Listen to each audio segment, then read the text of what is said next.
రక్షకుని జన్మస్థలమా యూదయ బెత్లెహేమా, రక్షకుని జన్మస్థలమా యూదయ బెత్లెహేమా.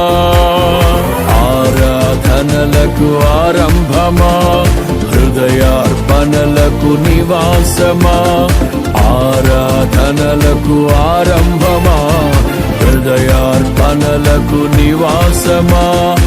ఎందుకో ఇంత భాగ్యము దాచి ఉంచే ప్రభు నీ కోసము, ఎందుకో ఇంత భాగ్యము దాచి ఉంచే ప్రభు నీ కోసము. స్తుతియు మహిమ ప్రభావము ఎల్లవేళల ప్రభుకే చెందును, స్తుతియు మహిమ ప్రభావము ఎల్లవేళల ప్రభుకే